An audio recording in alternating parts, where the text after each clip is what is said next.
Hello, everyone, and welcome to 5 Tips for Building an Anti-Racist Culture in Your Fundraising and Development Team with Croom. This workshop is being recorded and slides will be shared afterwards, so please keep your eyes peeled for a follow-up email later today in case you'd like to review anything. In case it's your first time here, this free workshop is an Instrumentl Partner Workshop. These are collaborations between Instrumentl and community partners to provide free educational opportunities for nonprofit professionals. Our goal is to tackle a problem that folks often have to solve for, while also sharing different ways that Instrumentl's platform can help grant writers win more grants. Instrumentl is the institutional fundraising platform. If you want to bring grant prospecting, tracking, and management to one place, we can help you do that. And you can set up your own personalized grant recommendations using Kia's link on the screen here. Lastly, be sure to stick around for today's presentation. At the end, we will be sharing for you some freebie resources that accompany this presentation, as well as resources from Instrumentl. More details to come at the end. Now, with that housekeeping out of the way, I'm very excited to introduce Kia Croom. Kia is an experienced fund development executive with over 20 years of experience. To date, she's raised nearly $500 million for nonprofits of all sizes nationwide in a variety of cause areas, including STEM, housing and homelessness, youth development, education, HIV/AIDS, and more. She's worked in a host of development functions, including but not limited to major gifts, grant writing, creative messaging, and content writing, along with digital marketing and her favorite, brokering high-impact corporate strategic partnerships. Kia is incredibly passionate about racial and philanthropic justice and philanthropy, and interested in working with agencies committed to addressing anti-Black racism, specifically by uplifting, strengthening, and supporting Black-led nonprofit organizations. We ask that if you have any questions along the way, to feel free and add 3 hashtags in front of them to make them stand out in the Zoom chat. I will also be sharing an anonymous form in the case where you just want to ask any question, but you don't want it tied to your name in the Zoom chat. And I'll share that throughout the presentation as well so that you can make sure that your question gets asked. With that, Kia, feel free to take it away. All right, I am delighted to be here with you today. Delighted that you're taking time out of your day to hang out with me and Instrumentl. Everything that Will already said, you got it. I don't need to drill down on that. Wait a minute. How do I? Okay, here we go. Welcome to 5 Tips for Building an Inclusive and Anti-Racist Culture within your fundraising team. And I just want to share with you all, I am going to share, this isn't conjecture, okay? I'm going to share with you a combination of what I've learned in formal training and a combination of what I have experienced and observed, right? My own lived experience, I'm going to leverage that. And perhaps at some point, the experiences of my peers, women and men of color, predominantly women of color who are having some of the most encountering challenges with a lack of inclusion within organizations, right? So I'll be happy to share some real life examples with you, and I hope that enriches your learning experience. So let's get into what we are going to get accomplished together. We're going to get into a little bit of research and receipts. Why? Because again, as I shared, some of this is very much so research-based. We're going to get into some shared language so that we're operating within the same definitions. I know there's a lot of words that we use when we talk about DE&I, so it's important to level set and get on one accord with the language. We'll get into our 5 tips for building an inclusive and anti-racist work culture or climate. And then we'll take a look at some of the benefits of embracing anti-racism, and we'll get into a little bit of Q&A at the end here. And as you didn't, please make note of what Will shared with regard to using 3 hashtags to make your questions stand out, or using the anonymous tool to get your questions through.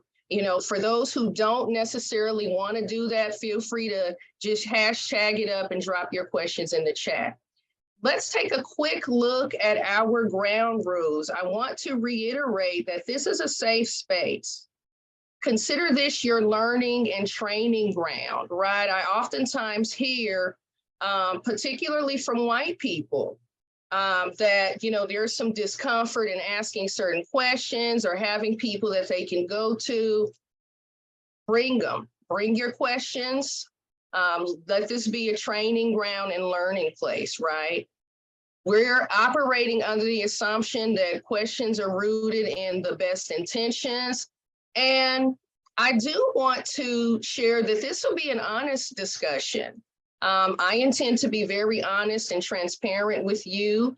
And finally, the content being discussed and presented here is not designed to, quote unquote, make anybody feel bad. However, I do want to lift up the fact that discomfort is very much a part of this, right? When it's working at its best, there's some discomfort that you will experience, right? It's all in how you handle and harness your discomfort when you're having these types of conversations. And I do want to lift up that while the content isn't designed to make anyone, quote unquote, feel bad, right? There are people of color. Like myself, I'm a Black female fundraiser working in an industry that you all know and love, like I know and love, but it has its inherent biases. It definitely has a racist, underbelly, and which is very pronounced in different places and spaces. And I'm oftentimes made to feel uncomfortable, as are other people of color. So I want it to just ground in these truths here and let them be our North Star throughout this presentation. I thought I'd share just a little bit about myself. As you can see here, some fun facts about myself, things that I love. If you listen to my podcast, the Black Fundraisers podcast, or the Fundraising and Marketing Playbook, you'll know I'm a big, unabashed lover of rap, classically trained national journalist. You probably didn't know I'm an empty nester. I've got a beautiful son who has just become such an incredible young man. He's going to be leaving the nest soon. He's got a buddy who also lives here with us. So I guess I could say I have two sons, if you will, even though he's not biologically mine and lives with us, I do consider him mine and love him just the same. And I'm so proud of the both of them. So I'll be an empty nester soon. Whoop, whoop, whoop.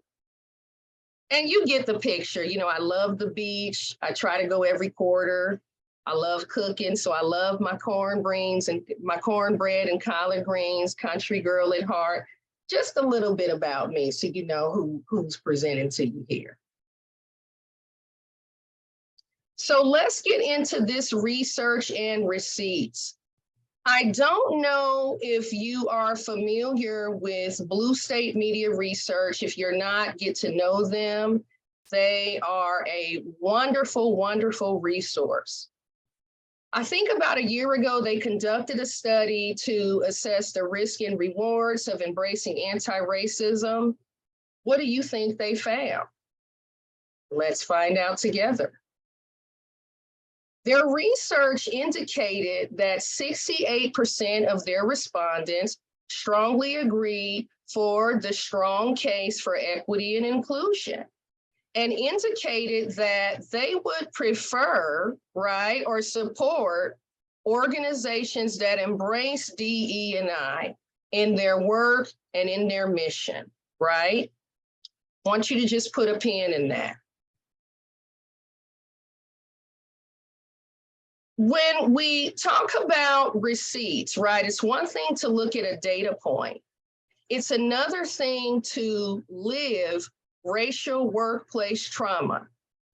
Raise your hand if you've experienced it, right? And I'm saying that to you, but I can't see you, right? But I got both of my hands up. I put my feet up if I could, because I've experienced it considerably throughout my fundraising career. And guess who else is reeling from the perpetration of workplace racial trauma? women of color, right? What are the women of color saying?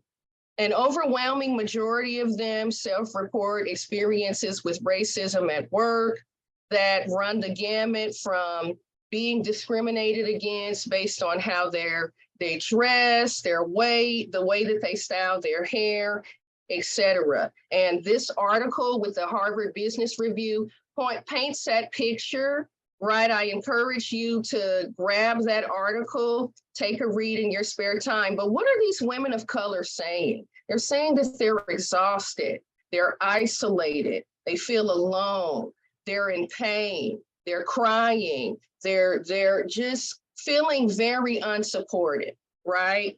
And what is the consequence of that, right? When you've got a group of people who are not having lived experience with inclusion within their workplace, within their teams, within their organizations, they're dotting the door. And they're dotting the door at alarming rates. And when we think about the consequence of people leaving organizations or even leaving industry, that translates to incredible talent that's going out the door. I actually read an article, and I can't really think of where. If it comes to me, I'll share it with you all. But this article talked about the fact that during the pandemic, right, and even now, more and more women of color are leaving their jobs and starting their own businesses. They're starting their own consultancies because they want to experience psychological safety. They've had it with racism and white supremacy, right? So with all that being said, we've got some empirical research and we've got some more anecdotal research, which I think makes a really strong business case for not just the moral case, right, but also the business case. The moral case being an organization, a leader, or a manager should be committed to creating an inclusive team dynamic, an inclusive climate, an equitable climate, right? And then we see as a ode to a business case, those data points from Blue State Media suggest that even donors are feeling it, right? And wanting to see more inclusion and equity in the organizations that they support. We're going to take a moment and get into a little bit of shared language. Inclusion. The way that I look at the inclusion and define inclusion in my education and training is that it's a relational construct, okay? It's yes, it translates to or is parallel to feelings of belongingness, right? You know, I belong, I feel welcome, I feel valued here. I feel as though my ideas and my brain trust is celebrated. However, it's truly a relational construct that really deals more or less with the quality of the relationships within the team. What do I mean by that? The quality of the team dynamics, the quality of the connections that people experience to one another, right? The quality of and the value proposition of, you know, learning from one another and learning about one's culture and celebrating one's lived experience, right? That openness to learn and zeal to learn and embrace other cultures, right? Very different than belonging, okay? Which again deals within my value. Do I feel as though I have a place here? Is my uniqueness celebrated, right? Can I come to work with a half-shaved head, razor lines, and blue fingernails and bright colors and feel accepted, you know, as a Black woman within a team, right? Am I really valued? And is my value integrated within this team and even celebrated, right? I just wanted to distinguish those two, inclusion versus belonging. Psychological safety. is critical. This is a make or break, right, construct when you talk about creating an inclusive and equitable environment or equitable climate or equitable culture. You'll hear me refer to all three. Just know that they're one and the same. I use them interchangeably. Psychological safety. It's the freedom to be and express myself without fear of consequence or retaliation. It's my ability to ask the difficult questions and not feel as though my manager is going to put a demerit by my name behind the screen, right? Behind the Zoom monitor, or, make a list and keep it twice because he or she or they are pissed off that I asked a tough question, right? It's feeling as though when I see one of my coworkers being targeted or being discriminated against or having an encounter with, a racist colleague, that I can provide bystander intervention and stand in, right? Be an ally or an accomplice without the fear of being punished or targeted, right? It's really a make or break construct. And we'll talk more about psychological safety and the consequences if it is not present. The consequences are such that people will self-censure and will not bring their first fruits and their ideas and their concerns to the table. So psychological safety is critical. An inclusive culture, AKA inclusive climate. What is that? When we're thinking about creating an inclusive climate, we're thinking about an environment in which there are norms, there are standards, and they are pronounced that racism isn't tolerated here. Discrimination is not tolerated here. Biases are not acceptable, right? When we're using them, because there's a difference between prejudices and biases, right? But we want to, when biases are being used in a way that's discriminating and blocking opportunities or preventing others from thriving, those kinds of behaviors are not welcomed in an inclusive climate, right? Why? Because we strive to have that inclusive climate where folks enjoy psychological safety and are experiencing belongingness, right? And celebrated for their uniqueness and unique contributions. So it's important that we, in building these climates, these inclusive, equitable, anti-racist climates, that we have very strong norms that are unabashed, and folks are unabashed and welcomed and encouraged to block out white supremacy and racism whenever it rears its ugly head. Are you with me? I'd like to take a quick poll. Where is your organization in its DE&I journey? Where is your organization in its DE&I journey? Yes, we have policies and systems to enforce and measure DE&I. It's a work in progress. I'm sorry, the question is, has your organization taken steps to operationalize DEI? Okay, so yes, we have policies and systems. Yes, we're a work in progress. Nah, not quite, but we're talking about it. We're warming up to it. We're not sure where to start. This hasn't even been a topic or a discussion. I'd like for you to respond to this poll, submit your responses, and at some point we'll get the results of that poll. So please, by all means, participate in this poll.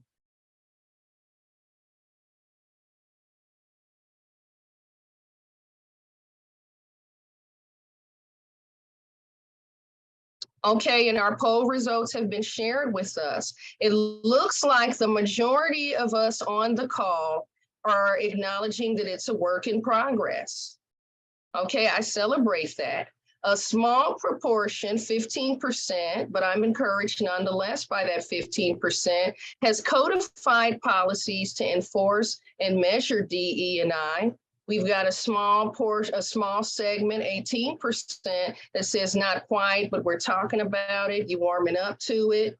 And looks like we're neck and neck at not sure how or where to start. That's 77% of respondents and 5% of respondents who have not considered nor talked about this. Thank you for doing that. This helps me in my presentation and delivery to give some ideas, throughout. And again, I'm going to leverage some deeply personal experiences of my own with inclusion or the lack thereof in the workplace. Thank you for doing that. Okay, let me make sure I'm in the right place. All right, so let's get into our 5 tips. Are you with me? If you're with me, give me a thumbs up, a what, or something in the chat as we get into our 5 tips for building an anti-racist culture. Number 1, managers must, if you're making notes, I want you to put must in all caps. Managers must lead with inclusion. What do I mean by that, right? Because remember, inclusion is that relational construct, right? Remember, we're looking at how people interact and interface and the degree to which folks are wanting to get to know and learn about others and respecting one another's lived experiences and culture. So what should that inclusive leader be modeling? Let's get into these behaviors. Number 1, the manager must create opportunities for team insights. What do you mean by that, Kia? Meaning the manager must create space, whether it's before a meeting, right? Whether it's after a meeting, opportunities to share individuating data about one another. And it could be as simple as, talking about everyone's passions. For instance, if we were all in a room together and you were to say, you know what, Kia, tell us about your impetus for the work that you do in the nonprofit and philanthropy space. I tell you, I grew up in poverty in the 80s. I saw things, I experienced things, and those experiences shaped me to be who I am. A champion for equity, right? So it's incumbent upon a manager to create those opportunities for the team to just kind of be present, where we put pretentiousness to the side, where we put our job titles to the side, and we just show up as people that genuinely want to get to know and learn about one another. Because here's what happens in doing so. We learn that while we're different, right, there are some respects that we're a lot more alike than we thought of. Perhaps somebody loves apple pie on the team. I love apple pie, right? We might start swapping recipes, or we might have a bake-off, right? We're breaking down walls when we create opportunities for team insights. An inclusive manager must also articulate clear standards for inclusive behavior, right? Modeling it, walking it out, right? Meaning inclusive behavior is listening to everyone's question or giving folks an opportunity to speak without being cut off and interrupted, right? How many remember the confirmation hearings for Justice Ketanji Brown Jackson? That sister was constantly interrupted at different times by, some of the, some of our legislators, some of our congressional leaders, right? Some of the heads in the Senate, that inclusive leader is going to create clear standards and ground rules that those kinds of behaviors are not tolerated. Not only are they rude, not only do they cause people to self-censure and to shrink, right? But they are also inhibitors to inclusion. And where there are inhibitors to inclusion are like weeds in your yard. You got to get them up by the root and get them out. The inclusive leader must also promote psychological safety. Remember, I shared that that is a biggie, okay? Psychological safety, meaning this inclusive leader must model that this is a safe space, people's views and perspectives are accepted and welcomed, and there's no punishments, right? That people can share their thoughts and ideals and concerns without being held in some kind of contempt. And lastly, an inclusive leader celebrates diversity in thought or diverse perspectives and harnesses those as a strength. I want you to take a moment and think, what would your team be like if everybody thought just like you, right? Somebody on here might be thinking, okay, well, it might be easy peasy. Yeah, it might be easy peasy, but there was someone who once said nothing worth having is worth working for, right? And I, in 22 years of fundraising, can't think of a time in which, I wanted everybody to agree and say the same thing as me. More often than not, I welcome those diversity of thought, that diversity of ideas. And I'm going to let you in on a secret. It made me better. It made for better strategies that garnered better results, right? Let's get into number 2. The inclusive leader must, again, another capital M-U-S-T, he, she, or they must assess the inclusiveness of their team, and he, she, they must do so honestly and be honest with self. So what are some ways to do that? What are some things to look for? Well, let's look for status cues, right? Who is that person within the team whose voice is always being heard and maybe trumping the voices of others, right? No pun intended. I didn't mean to bring up, but it's a real thing, right? You trumping or stepping on the toes of others, right, within the team. Where is that happening and who's doing it? When it comes to delegating tasks within the team, who's burdened and who's benefiting? For instance, are the women on the team the only people that are being asked and engaged around taking notes, right?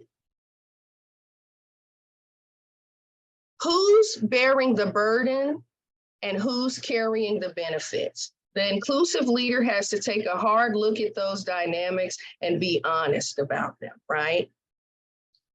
What behaviors are rearing their head, their ugly head? Well, what behaviors are rearing their head that either contribute to and support inclusion or inhibit inclusion? Things like somebody constantly speaking over a person, right? Or, someone who's constantly dominating the conversation. And we'll talk about some of these behaviors a little later in the presentation, but these are just a few clues to look for, right? And when this inclusive leader, because this is a linear process, the inclusive leader is constantly assessing the environment. This isn't something that you just do a one and done. You're constantly spot checking, especially as your organism, your team is shaped and molded by the dynamics taking place within the organization, right? And one thing I want to stop here and point out to you all is that you can do everything within your power as a manager to build an inclusive and anti-racist climate within your team.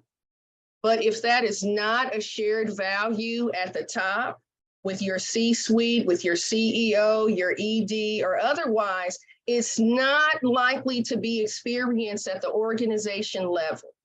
meaning people in your team might experience inclusion, right? And I had this experience where, you know, I felt comfortable wearing my African headdress within my team.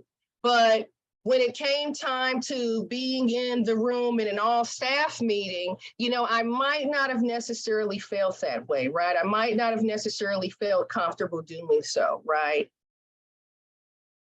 While we can accomplish this within a team, it's important that the organization as a whole be on board, is all I'm simply saying here. Now, back to what this inclusive manager should look for. I'm sorry, what the methods are useful to assessing the climate. It's as simple as just having an informal conversation. You know, checking in with an employee. How are you feeling? How did you feel the conversation within the team went? And then stop talking. Listen presently, right? Listen with your ears and listen with your heart. It can also come in the form of focus group surveys, you know, asking the team as a whole, or like I said, you know, those informal on the spot assessments where you just check in and just be a human being, you know, and check in with your subordinates or your colleagues, et cetera, right? And I've got a question for musing at the bottom. Where is the pain? The inclusive leader is looking for the pain. Who might have been a victim of workplace racial trauma or any kind of trauma? What kind of healing, what kind of resources might support their healing? And how is that impacting them? Is it making them want to cower and be less participatory as a result? The inclusive manager is looking for these things, right?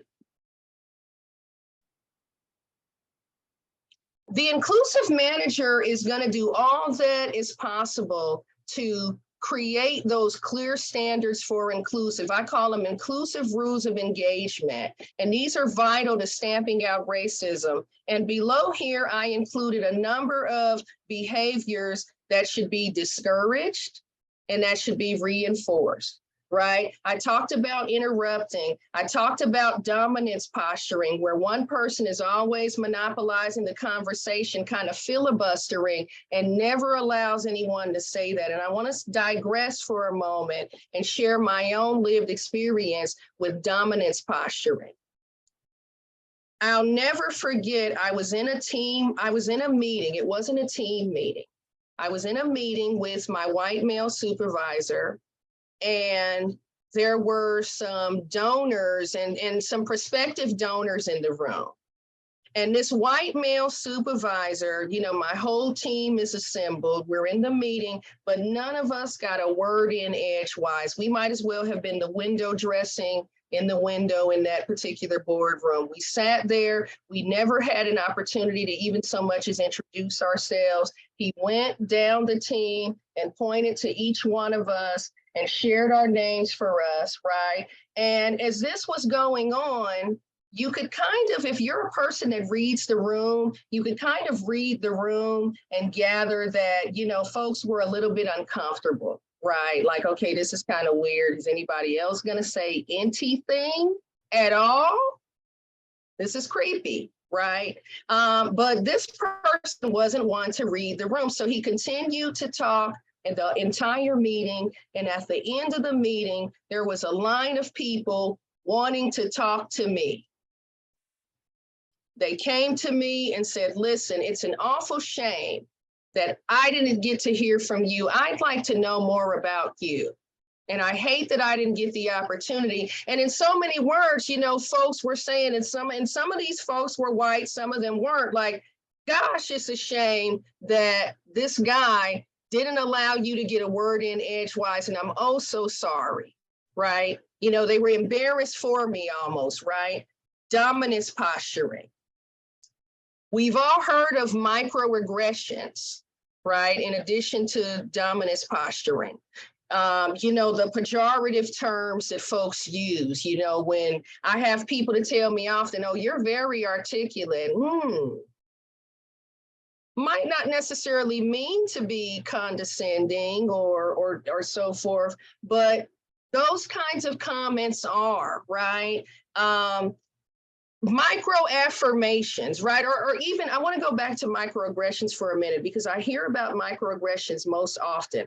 The most common microaggression that I hear is women of color being cut off, right? Or people of color in general. You're in a meeting, you're contributing, you're being cut off. Your supervisor says, okay, we're moving on, as though he, she, or they kind of rejected or dismissed your contribution.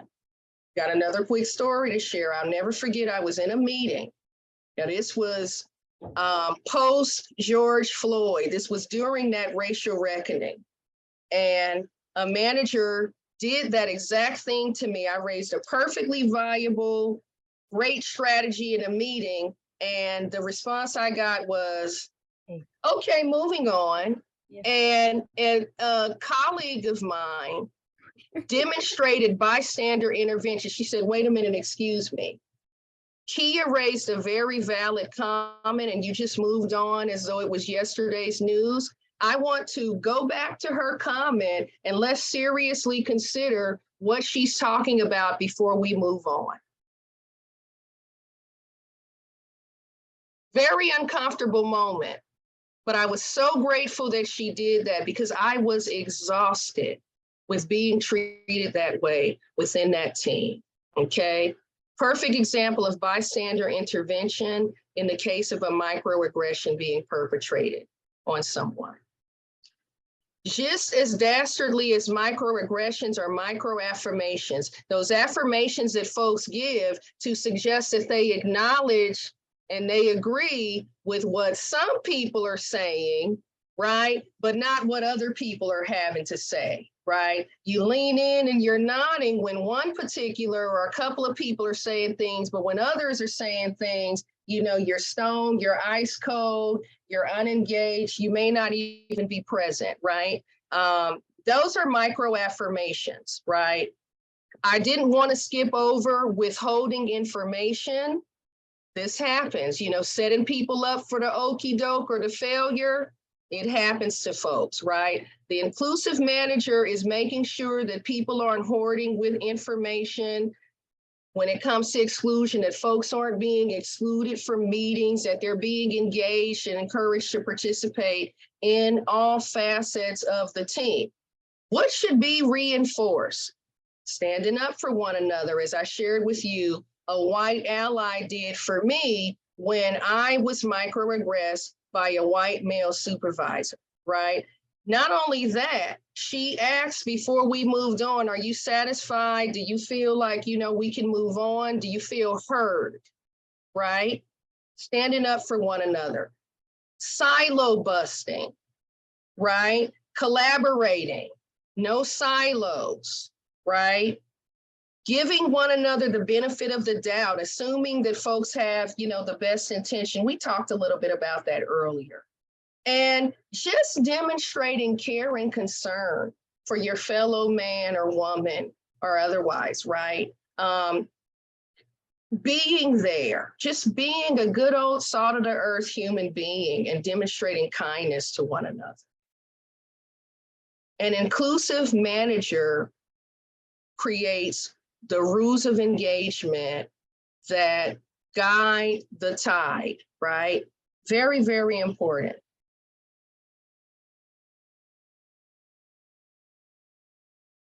Now,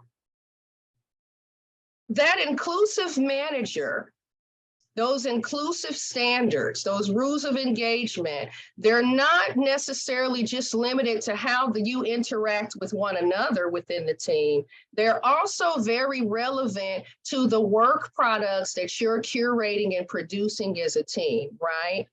For instance, direct mail appeals. I realize there may be fundraisers on the team that play a role in content creation or creative brief production, right? And when we're doing so, that inclusive manager is making certain that these creatives are free of those denigrative terms, right? That denigrate or relegate people like poor or vulnerable or at-risk youth.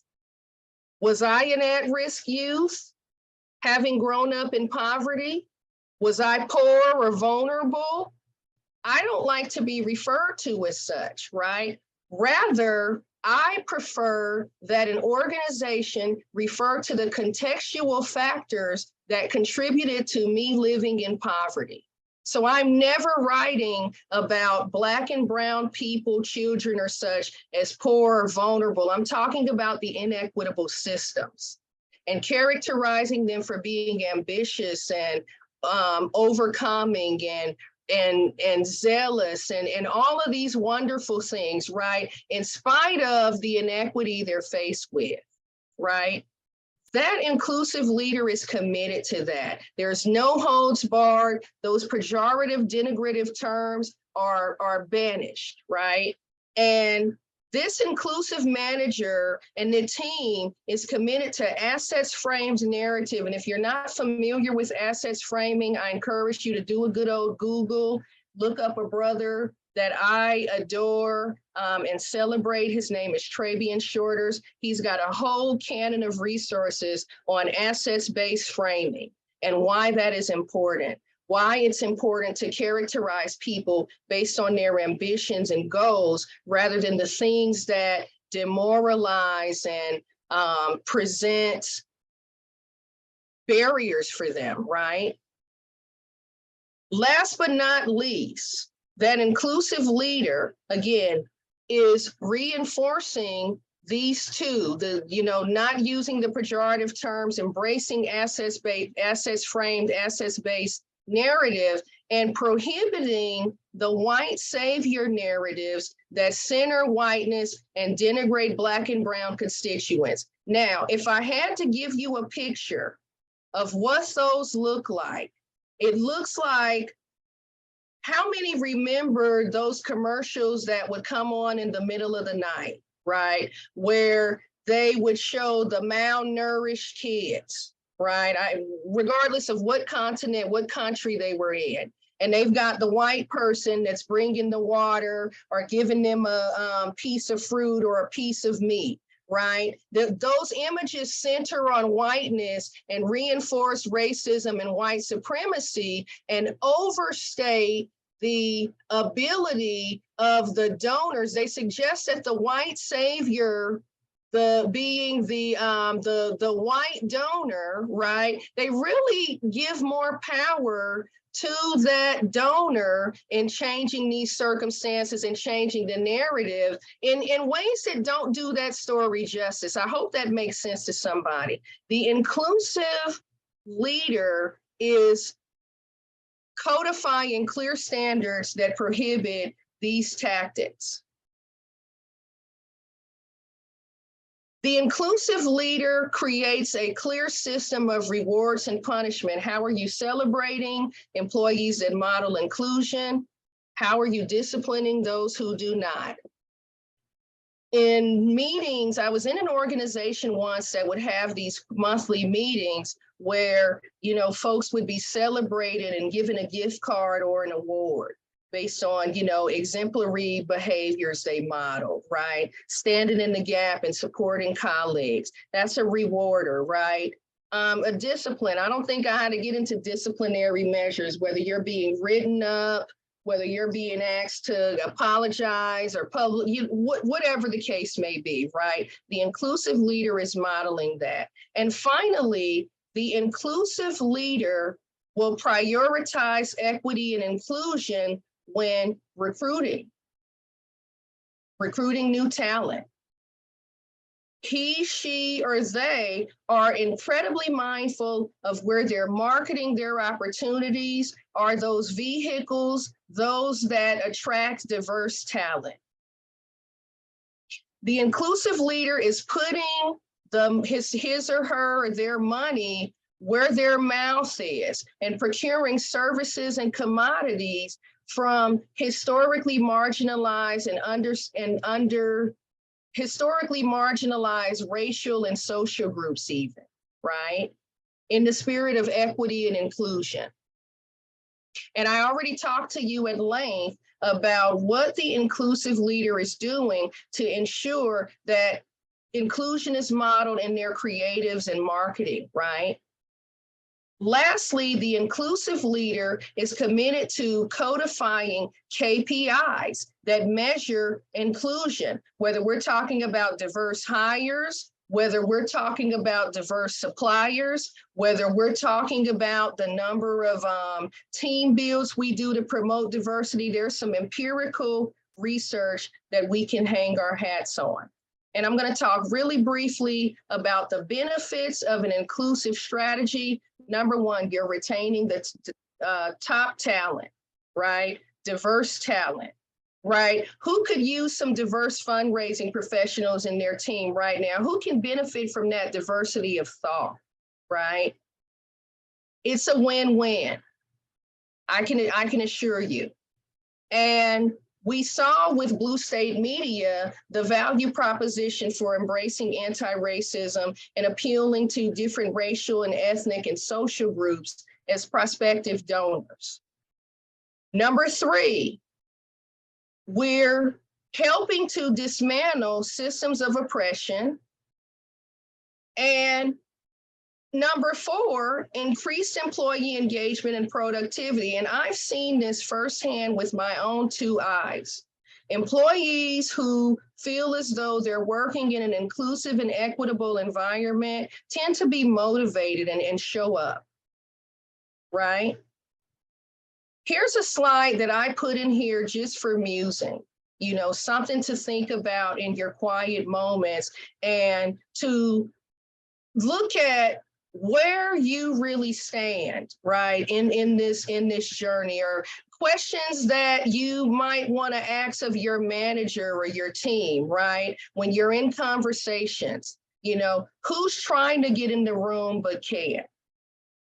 A question that I ask my team all the time is, whose voice haven't we heard? I want to hear from you. You know, and sometimes I call on a person, right, to say, listen, what are your thoughts about this? I'd love to hear from you. We haven't heard your voice represented in the conversation, and we very much want to, right? Just hope this is helpful when you think about all of this and take all of this in, DEI and belonging. Remember, feeling valued, having those connections to one another. And I hope that you have found value in this. We talked a little bit about qualitative and quantitative data regarding the value proposition for embracing anti-racism. We talked about that moral case and that business case. And in this case, I think that two things can be true at one time, right? And both need to be considered. We got an understanding of why that moral and business case are so important is in our journeys for embracing equity, inclusion, and anti-racism. And I shared my 5 tips with you for building an inclusive and anti-racist culture within your fundraising team.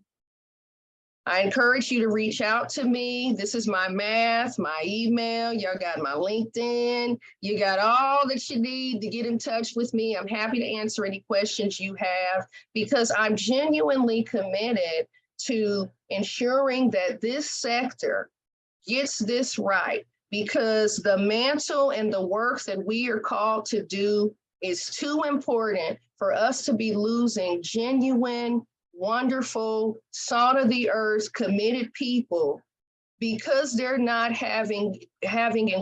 experiencing inclusion at work. I can't afford to lose those folks. You can't afford to lose them. So we're going to get this right as a sector. And I think, Will, I'm going to pass this over to you.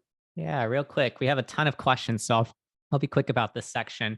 In the case where you are new to us today, and this is your first Instrumentl Partner Workshop, we are Instrumentl. We bring grant prospecting, tracking, and management to one place. And if you are looking to up-level your grant approach, feel free to check out Kia's link, which has been shared in the slide deck, as well as in the Zoom chat. And what folks typically find is that they are finding a ton of good fit funders. There are also DE&I grants on Instrumentl as well, so you can check those out as well. And if you go to the next slide, Kia, for attending our workshop today, Kia, can you go ahead and move to the next slide there?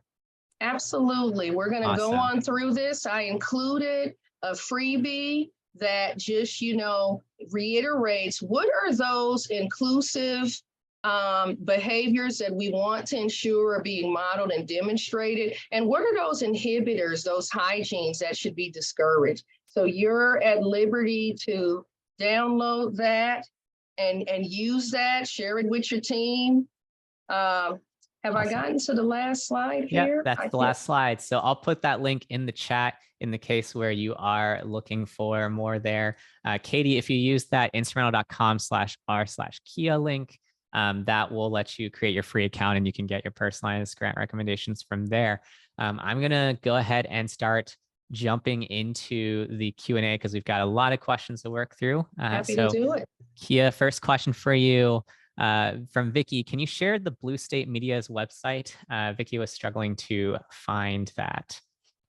Yeah, would somebody find that? I don't want to go off screen and screw up and, end up hanging up on y'all on the Zoom. So if somebody could help with that, Google Blue State Media, research on the case for equity and inclusion. Next question, please. Sure. And you can also email Kia in the case where you still can't find it afterwards. Absolutely. Next question. I find that there are a lot of times where Black or persons of color employees have the burden of moving the organization closer to a more inclusive and equitable culture. Can you share ways that a person of color can encourage their coworkers to do their own work or engage with creating an anti-racist culture without relying on or putting that burden on the employees of color? Absolutely. It is a very, very bad practice to do that. And I don't think that I need to talk about why. Well, no, I'm going to talk about why. For someone to assume that the people that are impacted by an issue should be resolving that issue when it's really not their issue is a cardinal sin. And I've experienced it. I've seen it happen. And what I encourage people to do, and it can't be just the Black people or the people of color. This is where we need white allies to say, listen, this isn't a job that our Black counterparts or our Asian or our Latinx counterparts should be tasked with fixing. Let's put some resources towards hiring. There are a ton of remarkable diversity consultants, DE&I consultants, to really help us get a handle on this.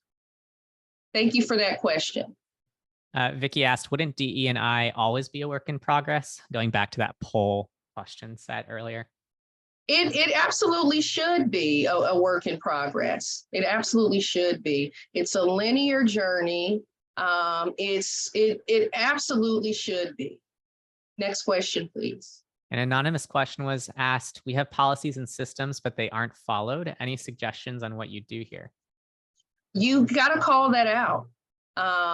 And what I generally encourage people to do is to find the allies, right? Who is that person within the organization that has the status and the quote unquote gravitas, right? That shares, that is committed to inclusion, right? And seeing that it's modeled to call that out, right? So many times organizations do the work, check a box, and operate as business as usual. And folks are like, okay, well, what did we just invest in that strategy for? It takes people to call it out. Now, I have seen a push-pull take place where you've got, your mid-level or junior folks. I have seen instances where mid-level and junior employees have been very instrumental in pushing and applying pressure at the top to, make some change, make some organizational strides. But I think that when it works best is when those committed to operationalizing inclusion can identify that ally, right? Hopefully there is an ally within that leadership team that can, in some cases provide cover. right? For folks that might become a target. I mean, let's just be real, and beats the drum of justice and calls that out. I hope that helps. Andrea asked, what are safe or respectful ways to bring your manager's attention to blind spots they have to inclusion on a team? A safe way to do it. I don't know that there's a safe way to do it, but I'm not a person that plays it safe. If you can't tell by necessarily looking at me, you might consider asking your supervisor or manager if they're comfortable, permission, right? How many people are familiar with the Veritas way of major gift fundraising, right? I imagine some of you on the chat are. What I would consider doing is just saying, listen, I'd love to give you some feedback, because feedback goes both ways, and have that conversation with them, right? That would be the way that I dealt with that. For someone who might be a little bit uncomfortable doing that, you might want to document those instances, right? And if you see a continuing theme here that really needs to be addressed in a very formal sense, you might have to escalate those things to human resources.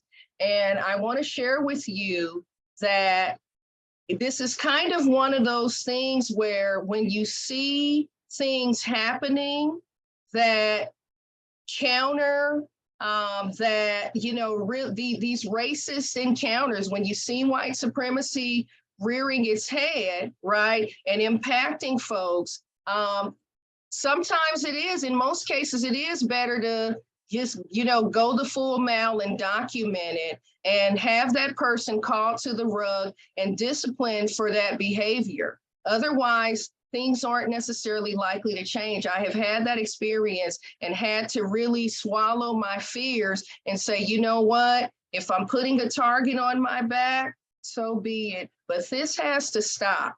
But again, I was at that point and I realized that everyone is in their own journey with this, within their lived experiences. So I would just encourage, discretion and some real soul searching around where you are on that and what you feel led to do to, get a different result, right? To quell and to curtail those behaviors.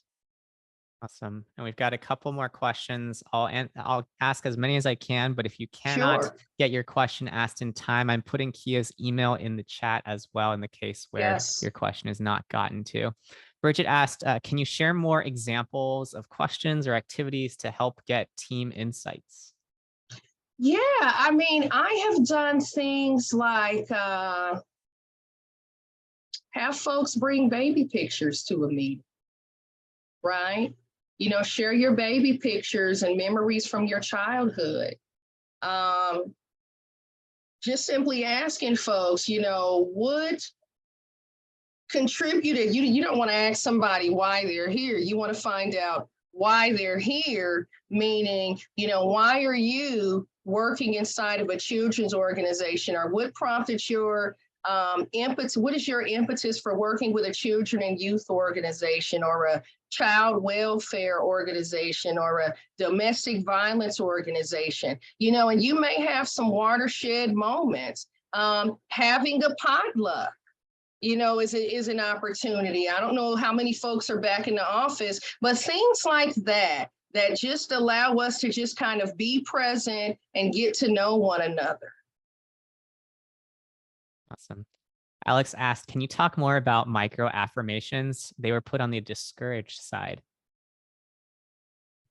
Micro affirmations are not positive. A micro affirmation, I'll try to paint the picture, is picture me in a meeting with my white male counterparts. I'm the only Black female within the team, right? And whenever I say something, I get the ice grill and the poker face, But when my other coworkers, my other white male counterparts are sharing, you know, folks are all but high-fiving one another and constantly nodding. But when I have something to say, their body language suggests that they're just totally disinterested in hearing what I have to say. That should be discouraged. Next question, please. And this will be our last question. It's an anonymous one, which is why I want to prioritize it. At my last two organizations, I think organizational leadership genuinely believes they are committed to anti-racism, and yet there continue to be areas where entrenched culture and resistance to change perpetuates racism. How do we move forward in organizations where the appearance of progress may be greater than the reality? What I would ask that individual is, were the efforts to prioritize equity, inclusion, diversity, was that work done internally? Did you work with a third party consultant? Because my experience has been this: when we did the work internally,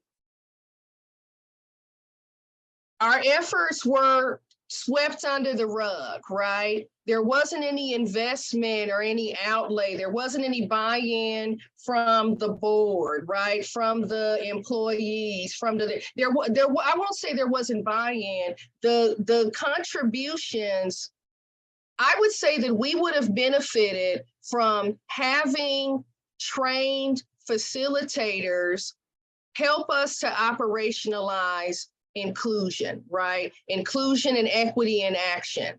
When that didn't happen, it was like, you know, there wasn't such a strong case for changing behaviors. There wasn't a charter established. There weren't metrics established that, in essence, hold the organization accountable. So what I would want to know a little bit more, and I would find ways to, if you're in a position to, if you're in a leadership capacity, for instance, to encourage that. And I would really take a good, hard, honest look at whether or not you as an employee, as one person, right, can really shepherd this, or even if you sync up with a couple of employees, can really shepherd this, because my lived experience has been complete exhaustion, right, with that very dynamic. And at some point, that exhaustion almost cost me to leave the sector and leave the work that I've done. And I've done some incredible things. So I would ask that individual who posed that question a couple of things. Number one, just at a glance, you know, did the organization invest in resources? Did they invest in consultants to really embed this within the organization? If that was the case and that didn't happen, or even if you all, you know, manage this internally and try to change, which I never recommend organizations do, I would encourage you, if you feel it's worth it, to enlist the support and the service of a professional, right? To talk to your leadership and look at doing that, hiring a consultant to do this work, right? And remember, this is a linear work. This work, you may not see all the fruits and the benefits of that work during your tenure, right? It may be that the person that comes behind you, you know, reaps the benefits of that inclusive culture. But before you invest any further, I would want you to assess your psychological safety, your mental, because this work can be exhausting and it's running a lot of people out of the sector. And to really look at that and look at, is this environment the right environment for you, or is it time to find happiness elsewhere? With that, we are at time. Kia, thank you so much for joining us today. Thank you for everyone for tuning in. And look out for the slides and replays regarding this presentation in just a few days from now. Hopefully, if you enjoyed this, you'll be back next week as we talk with Chad Barger in terms of productivity tips and more. All right. Thank you so much, everybody. And if you have any follow-up questions for Kia, feel free to email her. The email has been shared and it will also be shared later on in the replay and slides. All right. Have a great day. Rest of the day, Thank you all. everybody. Bye now.